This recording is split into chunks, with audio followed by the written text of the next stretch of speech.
안녕하세요. 사연 읽어주는 남녀 옛 이야기입니다. 오늘도 와주신 여러분 감사드리며 구독과 좋아요 부탁드릴게요. 그럼 오늘의 사연 바로 시작하겠습니다. 안녕하세요. 어디 하소연할 곳도 없고 이렇게라도 해야 지난 제 과거를 좀 털어낼 수 있을 것 같아 글을 씁니다. 누구나 그렇듯 호락호락한 삶이 어디 있겠냐마는 저의 30대는 정말이지 통으로 삭제해버리고 싶을 만큼 고통스럽고 힘든 시간이었습니다. 저는 고등학교를 졸업하고 넉넉지 않았던 가정 형편 때문에 바로 취업을 해야 했어요. 큰아버지께서 소개해 주신 작은 법률사무소에서 일하게 되었는데 처음에는 오시는 손님들 커피를 타거나 사무장님 상담 스케줄을 잡아주고 복사하는 정도의 보조 역할이었습니다.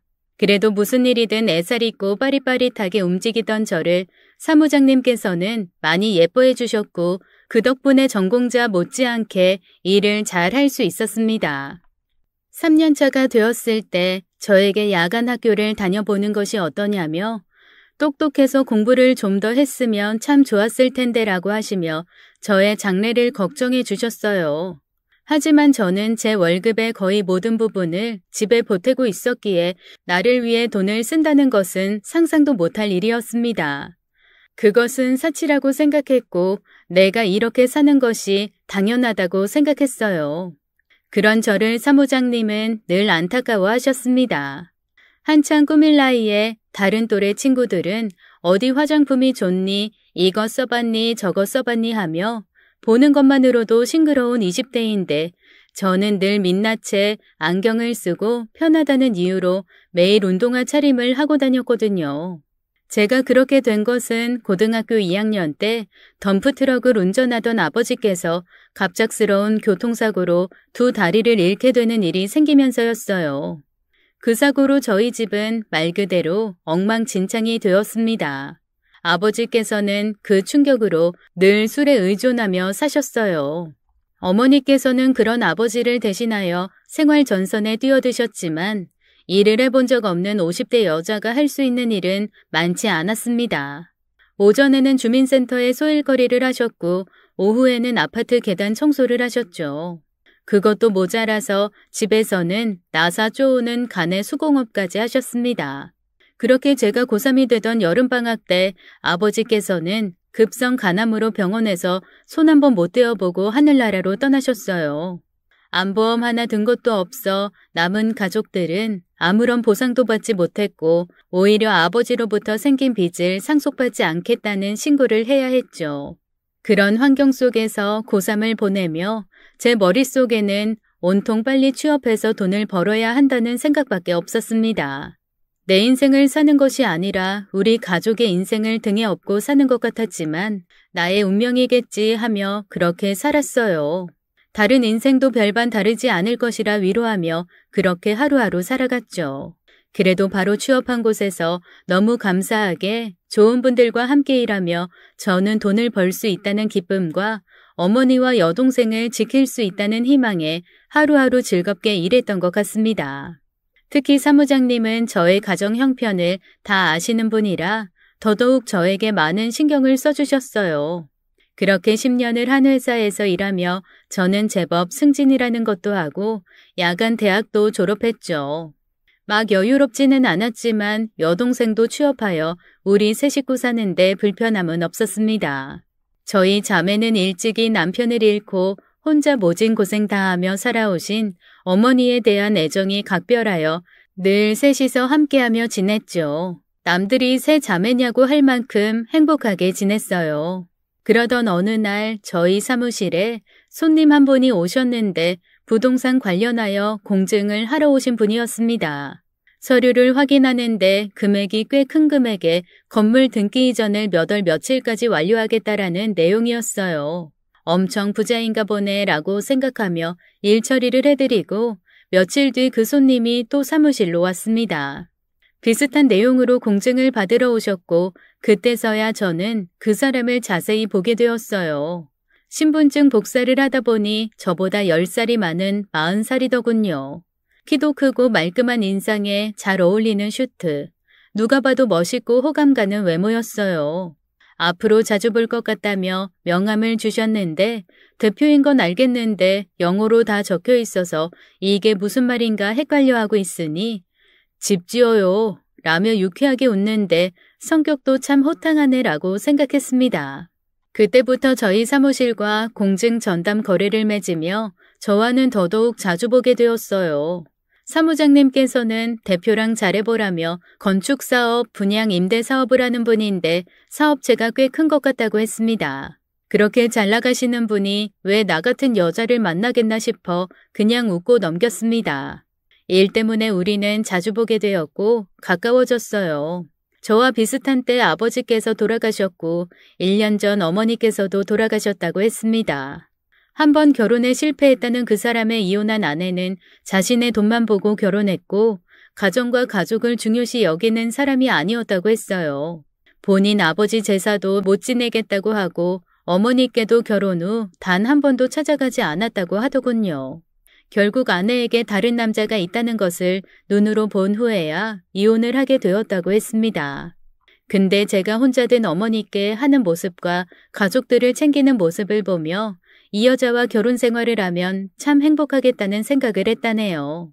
화려한 외모, 차, 직업, 돈.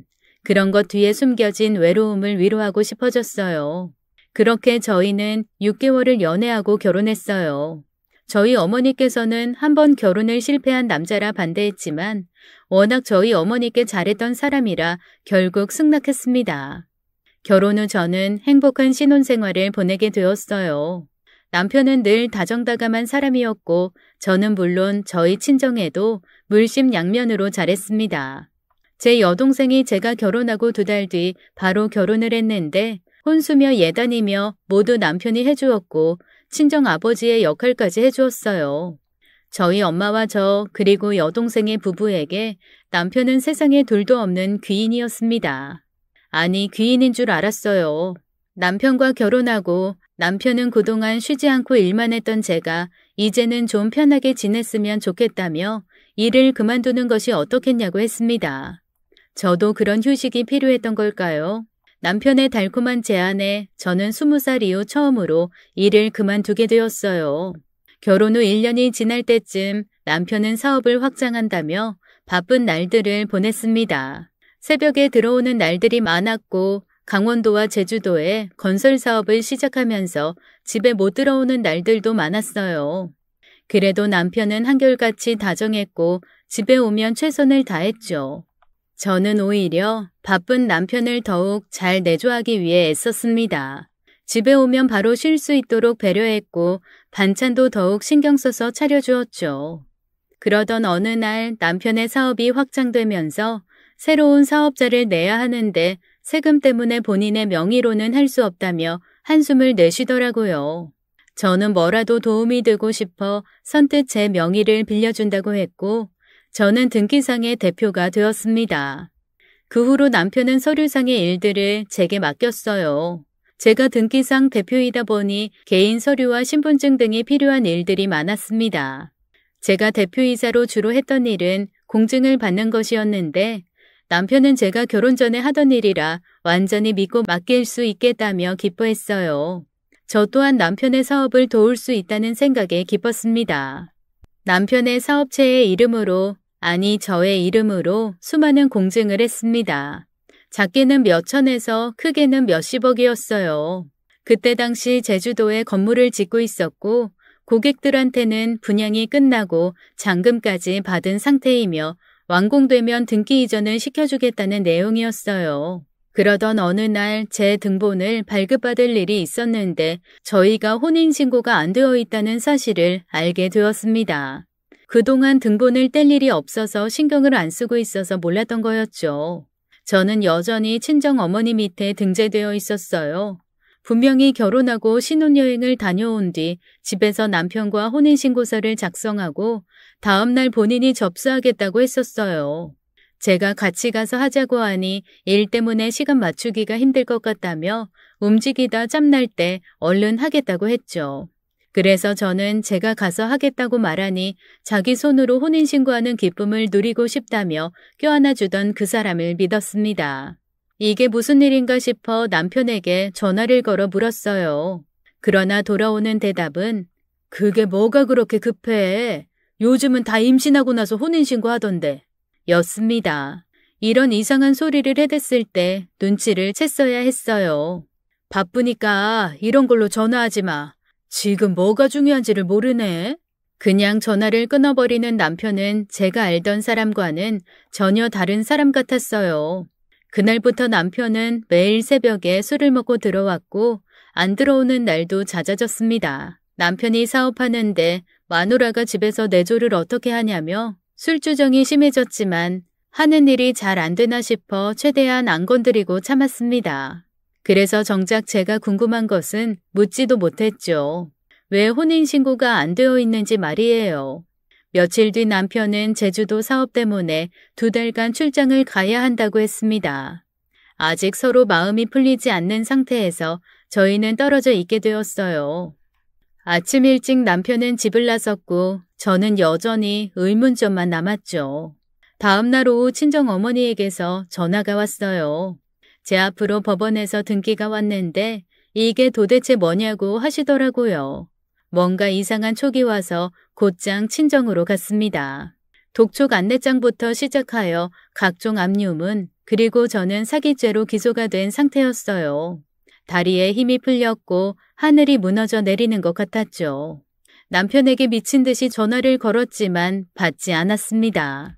너무 놀라 울면서 무슨 일이냐고 하시는 친정어머니를 진정시켜드리고 별일 아니라고 뭔가 착오가 있을 거라며 말씀드렸어요. 애써 침착하게 날아온 우편물을 다 챙겨서 나왔습니다. 다리가 후들거려서 걷기도 힘들고 도대체 이게 무슨 일인가 싶은데 너무 놀라서 눈물도 나지 않았습니다. 우선은 남편에게 상황 설명을 들어야 했어요. 전화를 계속했지만 받지 않았습니다. 30통쯤 했을 때 전화기는 꺼져 있었죠. 그때 생각나는 사람이 전에 같이 일했던 사무장님이었어요. 제가 울면서 상황을 설명하니 너무 놀라하시며 사건 조회를 해준다고 하셨고 제 앞으로 사기죄, 각종 손해배상 청구와 계약 해지에 따른 엄청난 위약금이 청구되어 있다고 했습니다. 하늘이 무너져 내리는 것 같았어요. 제 명의로 된 사업체가 부도가 난 것이었죠. 대표이사로 되어 있었던 제 개인 앞으로 모든 독촉들이 다 왔고 제 명의로 되어 있었던 친정집에 압류가 들어갔습니다. 결혼 전에 친정집 전셋값을 올려서 이사를 할 일이 있었는데 남편이 어머니 혼자 사시는데 언제까지 이사하고 그러냐면서 작은 집을 사주었어요. 친정 어머니는 당신 명의로는 못 받는다고 당신 죽으면 어차피 제 것 될 거라면서 제 앞으로 명의를 하라고 하셨죠. 지금 그 집에 온통 빨간 딱지가 붙게 된 것이었어요.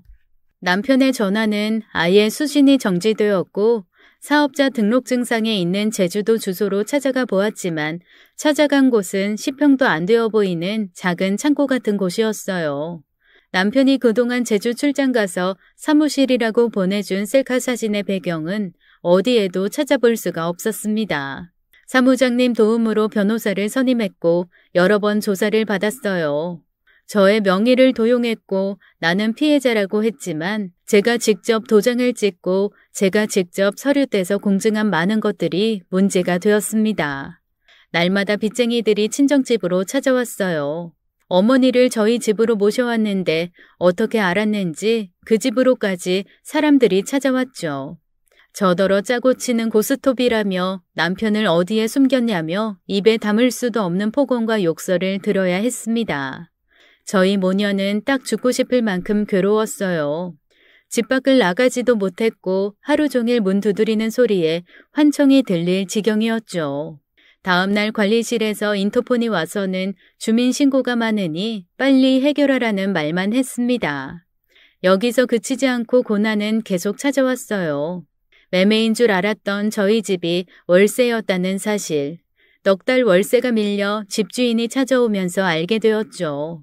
결혼 전부터 남편이 혼자 살고 있는 아파트였고 제 명의로 돌려준다고 했었는데 비용 들여가면서 뭐하러 그러냐고 그냥 두라고 했었던 아파트가 월세였습니다.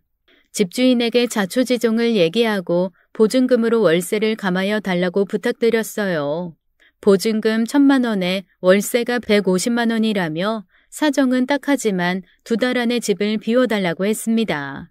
친정집도 압류가 넘어갈 판이고 이 집에서도 쫓겨날 상황이 되었어요.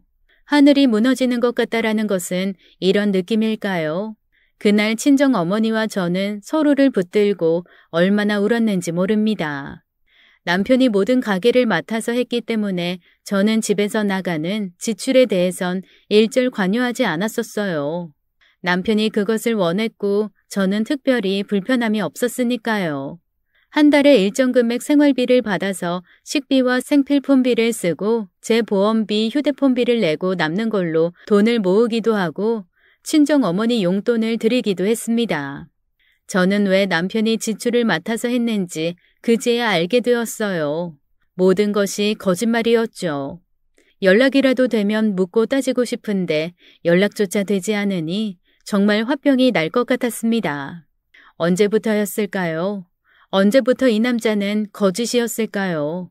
결혼하고 혼인신고를 하지 않았던 것, 본인 명의로는 어떠한 재산이 없는 것, 제 앞으로 회사 명의를 해놓은 것까지 처음부터 그럴 목적으로 저에게 접근했던 걸까요? 짧은 연애 기간, 결혼 생활 2년 동안 저와 저희 친정에 해준 것들이 다 이것 때문이었을까요? 왜 하필 저였을까요? 결국 저는 파산이라는 것을 하게 되었고 그것을 진행하는 2년 동안 빚쟁이들에게 괴롭힘을 당해야 했어요. 파산을 하는데도 금액이 너무 커서 일부 채무자들과는 개인 합의를 해야 했고 변호사를 선임하여 이것저것 막느라 드는 비용도 상당했습니다.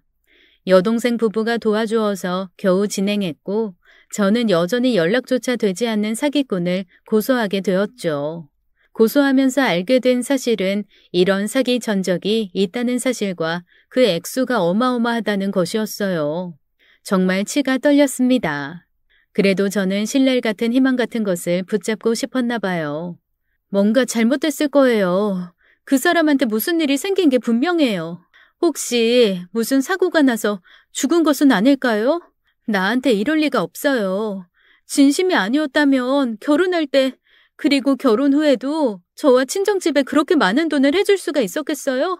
경찰관이 말했습니다. 아이고, 김현주 씨. 그 인간한테 그 돈은 껌값이에요. 그 인간이 사기쳐서 번 돈이 얼만 줄이나 아세요? 진짜 망치로 머리를 얻어맞은 기분이었어요. 그 인간이 제 명의로 받아 챙긴 돈만 몇십억이었고 경찰 말로는 그 전에 2건의 사건도 저처럼 다 결혼을 빙자로 하여 사기를 쳤다고 합니다. 제가 3번째 피해자라는데 웃음밖에 안 나오더군요.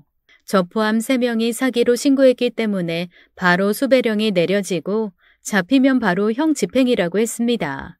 더욱 소름 끼쳤던 것은 2번째 사기 피해자의 시점이 저랑 비슷하다는 것이었어요. 제주도 사업 때문에 바쁘다고 했던 그 시점에 늦은 귀가 시간과 잦은 외박이 모두 2집 살림을 살아야 했기 때문이었습니다. 제가 다니던 회사 일을 그만두게 한 이유도 제 명의를 사업자 명의로 쓰기 위한 작전이었어요. 지금까지 일하느라 고생했는데 좀 쉬어라라는 달콤한 말들은 다 거짓말이었습니다. 처음부터 모두 계획된 것이었어요.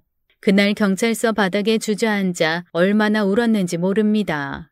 그 인간에 대해 아는 것이 아무것도 없어서 억울했고 제가 어떻게 그런 사기를 당했나 싶어 제 자신을 원망했어요. 부모도 없고 형제 하나 없는 사람이라 어디 가서 그 남자에 대해 물어볼 것도 없다며 제가 엉엉 소리내어 오니 담당 형사가 한숨을 쉬며 말하더군요. 그 인간이 버젓이 살아있는 부모도 죽이던가요? 아, 정말 이런 게 사기더군요. 실오라기 같은 그 인간에 대한 희망도 사라지는 순간이었습니다. 정말 지옥까지라도 쫓아가서 끝장을 내고 싶은 심정이었어요. 경찰서에서 나와 그 사람의 부모라는 사람 집으로 찾아갔습니다. 그 인간 등본상 주소지라 쉽게 찾을 수 있었어요. 이 동네에서 알아주는 고급 아파트였고 지금까지 사기쳐서 이렇게 살았나 싶더라고요. 당신 아들이 어떤 짓을 해서 번 돈인지 알고나 있느냐고 따지고 싶었어요. 인터폰 호출을 했더니 그 사람 어머니로 추정되는 사람이 받더군요. 누구세요? 저 강도남 씨 와이프 되는 사람인데요. 상대편에서는 대답이 없었습니다. 문도 열리지 않았어요. 그때 마침 한 꼬마가 공동 현관문에서 나오는 바람에 문이 열렸고 저는 그 틈에 안으로 들어갔습니다. 위로 올라가서 벨을 눌렀지만 아무런 인기척이 없기에 문을 두드렸어요. 저기요, 문 여세요. 강도남 씨 어머니 되시죠? 문 열어보세요. 지금 당신 아들이 무슨 짓을 했는지는 아세요? 눈물이 계속 나왔습니다. 저는 털썩 주저앉아 엉엉 울었어요. 저에겐 아버지의 죽음이 너무나 슬픈 일이었는데 그 사람은 그걸 이용해서 저와 비슷한 시기에 본인도 아버지가 돌아가셨다고 거짓말을 했고 어머니도 돌아가셨다고 했습니다. 그 말 때문에 저는 그 남자가 처음으로 인간적으로 보였고 모성애 같은 마음에 흔들렸었죠. 그런데 모든 것이 거짓이었어요. 너무나 억울했습니다. 저는 계속 문을 두드리며 문 열어! 라고 소리를 질렀어요. 잠시 뒤 경비실 아저씨가 올라왔고 저한테 여기서 이러면 안 된다며 저를 끌어내리려고 했습니다. 악마 같은 당신 아들, 내가 정말 가만 안 둘 거야. 당신들도 똑같아. 남의 인생 다 망쳐놓고 지금 숨으면 다야? 저는 악을 쓰며 소리 질렀어요. 그때 현관문이 열리고 그 인간의 어머니가 나왔습니다. 어느 누가 봐도 화려한 외모의 그 여자는 저를 한심스럽게 쳐다보며 말하더군요. 이봐요, 아가씨. 어디서 뺨 맞고 와서 여기서 난리야? 그러게 누가 멍청하게 당하래? 사기당한 게 차랑이야? 멀쩡한 허우대에 돈 많아 보이니까 본인이 좋아서 홀라당 넘어가 놓고는 왜 이제 와서 신세 한탄이야? 머리를 좀 쓰면서 살아.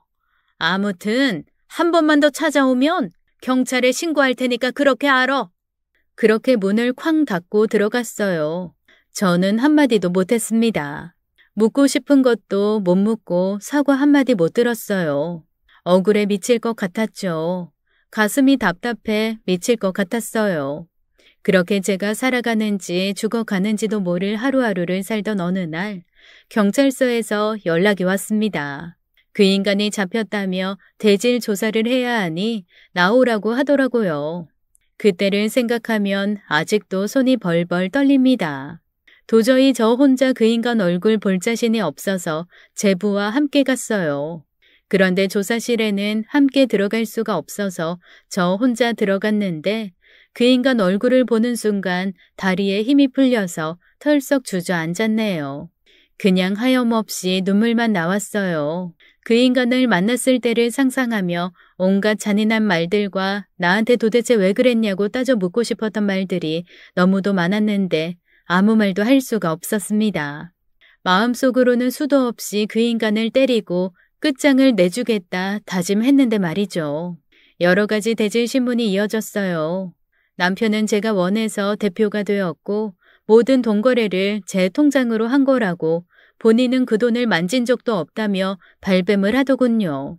그때 당시 제 통장으로 들어온 부동산 잔금은 공사 대금과 세금을 내야 한다며 직접 현금으로 주는 것이 이 바닥 관례라며 늘 저에게 현금으로 찾아오라고 했었습니다. 그 인간은 끝까지 제 얼굴은 쳐다보지도 않은 채 태연하게 거짓말을 했어요. 어차피 저에게 현금 찾아오라는 것에 대한 카톡 내용이 다 있었고 이미 다 증거 자료로 제출한 부분이었지만 저는 대꾸할 기력도 없었습니다. 그 인간 얼굴을 보고 있으니 토가 나올 것 같아서 자리를 피했어요. 그리고 오늘 신문이 어려울 것 같다며 변호사를 통해서 다시 하겠다고 했습니다. 그렇게 해도 된다고 해서 자리에서 일어나는데 저는 핑 돌며 정신을 잃고 쓰러졌어요. 주변의 소리는 들리는데 몸이 움직이질 않았습니다. 쇼하고 있네. 라는 악마의 소리가 들렸고 제부가 뛰어들어와 욕을 하며 몸싸움하는 소리가 들렸어요. 얼마나 지났을까요? 정신을 차리고 보니 경찰서 휴게실이었고 조사관인지 경찰인지 담당하시는 분이 저를 마중해 주시면서 사기죄는 양쪽 대질 신문이 이루어져야 하는 부분이 있어서 그렇다고 견디기 힘들겠지만 조금만 더 힘을 내라고 했습니다. 제부 차를 타고 집으로 가는데 제부는 그 인간은 정말 사람도 아니라면서 아까 상황을 이야기해 주었어요. 제가 쓰러지고 놀란 제부가 들어와서 그 인간 멱살을 잡고 주먹을 날렸는데 그 인간이 하는 말이 내가 너네 결혼할 때 쓴 돈이 얼만 줄이나 알아? 나 아니었으면 결혼도 못했을 것들이. 네가 감히 나를 쳐? 적반하장도 유분수지 도리어 자기가 화를 내더랍니다. 저는 며칠을 알아두었어요. 환청이 들리고 지독한 불면증에 시달려야 했죠.